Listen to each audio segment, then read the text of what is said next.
Una vita divisa in tre parti per Alex Danardi, prima e dopo il 2001 e poi dopo il 2020, data dell'ultimo drammatico incidente in Toscana.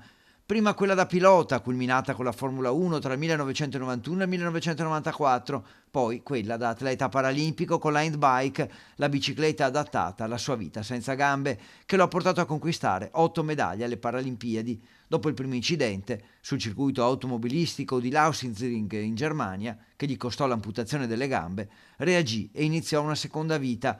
Emozionanti i suoi frequenti incontri con i giovani, questo a Bassano nel 2019. Arrivano le difficoltà, arrivano dei momenti in cui le difficoltà sono ancora più grandi e sembra impossibile poter andare oltre, e la metafora dei 5 secondi significa questo: chiudi gli occhi se serve, ma tieni duro, prova a tenere duro altri 5 secondi, è chiaramente una metafora, ma alle volte accade di riaprire gli occhi e scoprire che chi ti stava di fianco, l'avversario ideale che tentavi di battere, è effettivamente rimasto indietro. Da atleta paralimpico ha partecipato a tutte le maratone più importanti, compresa quella di Padova e Venezia, vinta più volte. Per me è un po' la maratona di casa, io proprio da casa parto direttamente con la mia handbike e arrivo lì a Villa Pisani per la partenza con grande facilità, quindi un appuntamento imperdibile. Strettissimo il suo rapporto con gli sportivi e i tifosi durante gli allenamenti sui Colli Euganei, che frequentava spesso, ad esempio Galzignano Terme era uno dei suoi punti di partenza preferiti.